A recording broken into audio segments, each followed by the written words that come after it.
सीटों की घोषणा बीजेपी ने कर दी है और ये दावा किया जा रहा है कि हमको इसमें नहीं, तो इसमें एक बात तो आई कि 3 प्रदेशों में का नहीं है, कर्नाटक, तेलंगाना, हरियाणा, जिनकी एक भी सीट नहीं आई। तो यानी कि वो ये मान रहे हैं कि कर्नाटक और तेलंगाना में तो हार चुके बीजेपी। वो बीजेपी मान के चल रही है हरियाणा में भी वो हार के द्वार पे खड़ी है, तभी हरियाणा की एक सीट भी जो है कल नहीं आई। उस पर वो ज़्यादा मंथन कर रहे हैं, सोच विचार कर रहे हैं। वो करें सोच विचार तो 10 साल तक करना चाहिए था, लोगों को इतना दुर्दशा का सामना नहीं करना पड़ता। तो अब तो जो लोग करेंगे वो करेंगे।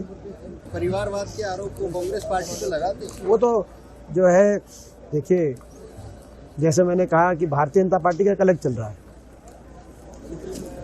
अभी 6 महीने पहले जब प्रधानमंत्री जी गए महाराष्ट्र, तो उन्होंने कहा कि इरिगेशन घोटाला और परिवारवाद के प्रतीक अजीत पवार को निशाने पे लिया प्रधानमंत्री, कि भ्रष्टाचार के प्रतीक बताया, परिवारवाद के प्रतीक बताया। अभी परसों गए महाराष्ट्र में, तो उन्होंने कहा कि अजीत पवार का एक संघर्ष रहा है महाराष्ट्र के प्रति।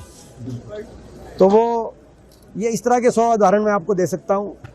बीजेपी के पास जो है ऐसी वो है कि भाई काला धन वाले बीजेपी में जाए न हो तो काला धन नहीं रहता।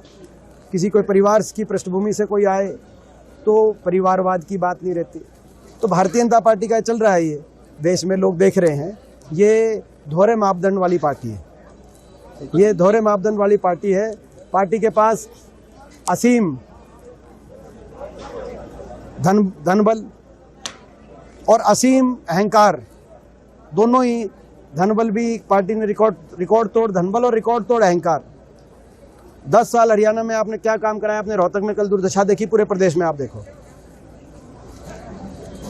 10 साल में अगर रोहतक में कोई विकास कार्य हुआ है तो बिल्डिंग बनी है इनके ऑफिस की, ऐसी आलीशान ऑफिस की जो बिल्डिंग बनी है। ऐसा अगर कोई अस्पताल बनता, हमारे समय 68 अस्पताल बने थे, इनके समय एक भी बनता। ऐसी कोई यूनिवर्सिटी बनती, हमारे समय 12 यूनिवर्सिटी बनी प्रदेश में, इनके समय बनती। ऐसा कोई मेडिकल कॉलेज बनता, ऐसा कोई स्टेडियम बनता, ऐसी कोई मेट्रो आती, ऐसी कोई IMT आती, तो हम ये मानते 10 साल में काम हुआ है। लेकिन 10 साल में इनके ऑफिस, हम तो ये कह रहे हैं कि आपका असीम धनबल है, हम उस बात का आदर करते हैं कि आपने इतना धनबल जुटा लिया भाजपा वालों। आप अपना एक दफ्तर बनाओ तो उसके साथ एक अस्पताल भी खोल दो, लोगों का भला होना चाहिए। टारगेट किया जा रहा है किसको? सुपेंद्र हुड्डा को। वो के लिए रह के किस लिए टारगेट करेंगे? किस लिए वो आप पे टारगेट हो रहा है? आपने बताओ, कोई ने उससे नहीं पूछो, पार्टी से, उसकी तुम्हें क्या बात, पार्टी से नहीं पूछो।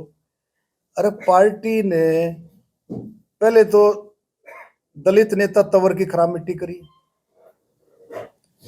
फिर एक दलित नेत्री महिला का हक छीन लिया। कितना बड़ा काम किया, कितना बड़ा जुल्म किया। उसका हक छीन करके राज्यसभा में जाके बैठ गए, उसका हक छीना, कितना बड़ा काम किया। अब मैं एक बात पूछूं, जो का टारगेट हो रहा है, मेरे को टारगेट करे, तू टारगेट अपने आप हो रहा है। तो राज्यसभा दोनों हाथों में लाडू ले रहे, राज्यसभा छोड़ राज्यसभा लंगोट बांध करके मैदान में। राज्यसभा भी, लोकसभा भी। अरे मैं कह रहा हूं, इस बात का जवाब मांगना, ये नहीं भाई गुनगुन करके कहते भाई मैं ऐसे कैसे करूं, फलाना वो करेगा तो मैं करूंगा, वो करेगा तो कर। No no no no. अरे तू इतना बड़ा नेता है, अपने आप तय कर देगी जनता, अपने आप जनता तय कर देगी। तन्ने कितने काम करे, हमने कितने काम करे, हमने, अरे हमारे मोदी जी ने कितना कराया, खट्टर साहब ने कितना कराया, हमने कितना कराया, जनता आप तय कर देगी। 36 बिरादरी अपने आप तय कर देगी। तो जो बात है वो कर, राज्यसभा छोड़, मैदान में आ। जैसे कहते हैं ना भाई, पहलवान मैदान में आता लंगोट बांध करके, तैयारी से लंगोट बांध करके आ, कपड़े पहन के मत का मैदान में, तो लंगोट बांध करके आ। राज्यसभा का ओढ़ ना ओढ़ करके तू मारने लग रहा है, उसको छोड़ दे इस्तीफा। ये मेरी पर्सनल राय है, पार्टी की नहीं, मेरी पर्सनल राय, मेरी पर्सनल राय। इसमें मीन मेख नहीं कि मीन मेख करके उसका कोई रास्ता ढूंढ ले, भाई ऐसे कर दे, भाई फलाना ऐसे कर देगा तो मैं ऐसे कर दूंगा, फलाना ऐसे कर देगा मैं कर दूंगा। मर्दों वाली बात है। ले भाई, छोड़ दी राज्यसभा, आगे मैदान में। अगर दीपेंद्र सिंह हुड्डा राज्यसभा छोड़ के मैदान में आते तो आप चुनाव लड़ो? तो मेरा तो देखो सुनो, मेरा तो पार्टी डिसाइड करेगी भाई, क्या करेगी क्या नहीं कर देगी, जल्दी डिसाइड हो जाएगा।